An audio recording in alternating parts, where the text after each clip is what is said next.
What's up, YouTube? Capital G here. We're still talking cross souls in this video, and as you guys can see, remember how earlier today we got the checklist of cross souls, which was basically the full spoiler, let us know what the OCG and TCG exclusives were going to be, and then we started getting some pictures of some of the high rarity elite cards, probably some of the chase cards in the set, like Jar of Avarice and Galaxy Cyclone, the new Teller Knights, new Infernoids that are coming out. Well, now we have pretty much a full leak. I'm gonna just guess that shop owners have just been busting these out so that they could find the rarities. They can try and set like a preliminary market. If I had these cards, I definitely put them on eBay because I'm kind of creating the market. Anyways, looks like YGO organization has a full list of all the rarities. You see that, well, I guess they're missing one ultra rare and a couple of super rares. But just in general, it looks like we pretty much know what all the rarities are. Some of my first impressions go, what's it called? Ghost Ogre and Snow Rabbits is a secret rare. That kind of sucks. We could be looking at like a $25 to $30 hand trap, kind of like what Maxi was at a point. Although Maxi really had it tight when Storm of Ragnarok went out of print. Like Maxi became like $100 card. If you guys like remember, you see that the new Shadal Anna Lalif, which is been named something I'll never be able to pronounce in the TCG. Anno Yatlis. What? That's just stupid. Anyways, I just call her Lilith, the Shadow version. She's a secret rare too. The really cool Synchro, Clear Wing Synchro Dragon, the one that can stop like a Trishula, that's a secret rare. That kind of sucks. We already knew about Galaxy Cyclone and Jar of Avarice. New Dante Fusion is also secret rare. Womp womp, that sucks. I don't really like ultimate rares, like personally. I just don't care for them. You know what? They don't. Actually, you know what? They don't have the Ghost Rare up here, so we really don't know what the Ghost Rare is. We know most of the ultra rares. Lose a turn, obviously ultra rare card that I'm definitely gonna have to get a playset of. I don't understand why Chaka Mode is an ultra rare. Like, again, this is a card that might not even be played, maybe like a 1-of or something. She seems really difficult to make.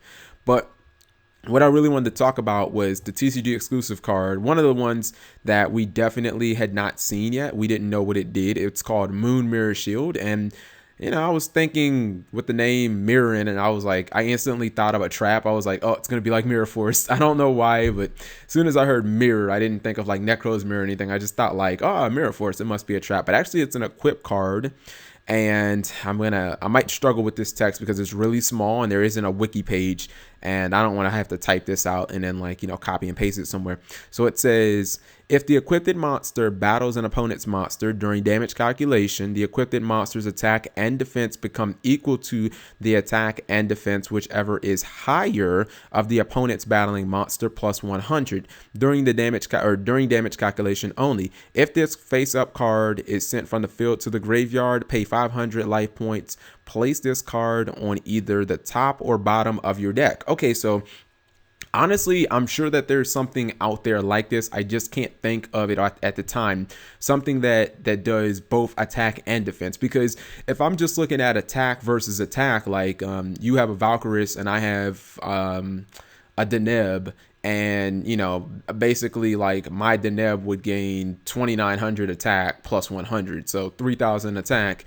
Or you know what? No, I think it becomes that. Yep. Sorry. Yeah, I don't gain it. It's not honest. But yeah, so my attack becomes your Valk's attack. Your Valk's attack being 2,900, and then my guy gains an additional 100. That kind of reminds me of Prideful Roar. Essentially, that card, I think you gain 300 over their attack, but I can't think of anything where it does defense too. So like, let's say your opponent has like a Shikinaga.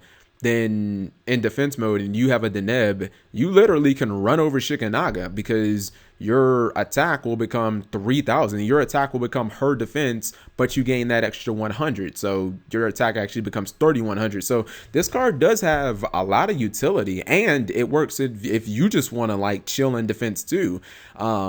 Your opponent just can't attack. Like if your opponent has like a stealth and it's like 3100 because it's pumped up with like a carrier or something, and you have like a Shikanaga in defense mode. If you play this on Shikanaga, your defense will become their attack, whatever is the highest. So it kind of makes your monsters, for the most part, pretty much immune to dying in battle. Like, I just don't see a way that that's going to happen. And then you always get the 100 extra attack, and it means that you can also run over any monster in defense mode, no matter what its stats are.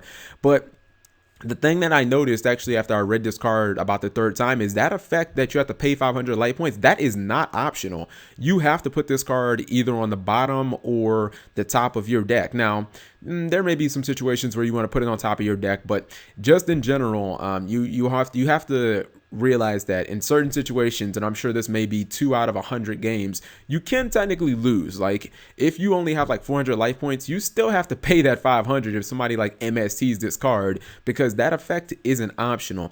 Now, what I thought it was, I got really hyped for a second. I thought it was pay 500 life points, add it to your hand. I was about to be like, oh my god, this card is awesome.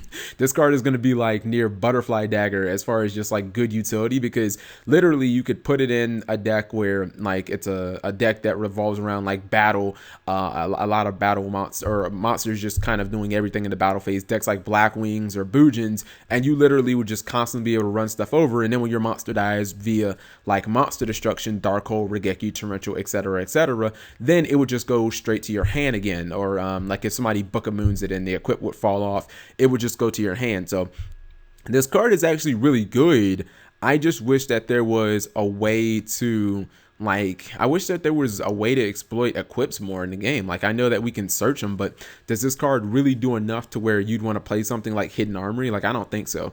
Now, one good thing about this is the fact that the attack or defense gain only works in the damage calculation means that you can't be blasted with Ragnar Zero. So that's actually really good. If it was like during the battle phase or something, like when your opponent declares an attack, gain it, then your opponent can make like Ragnar Zero and they could blow it up, but it's only during damage calculation. Obviously, Ragnar Zero can't activate in damage calculation. So this is a really good card. It's just you're gonna have to find a way to exploit it, in my personal opinion. Like just gonna have to find some way to constantly be able to like put this card back in your hand. I mean, if you can do that, I see just like tons and tons of pluses. I wish like maybe in like a hand control deck with like Don Zalug and like, you know, Mass Sorcerer and stuff like that, but that's like we're talking way too like casual and not competitive. So let me know what you guys think. Again, perfectly fine card, just gotta find some ways to exploit it a little more.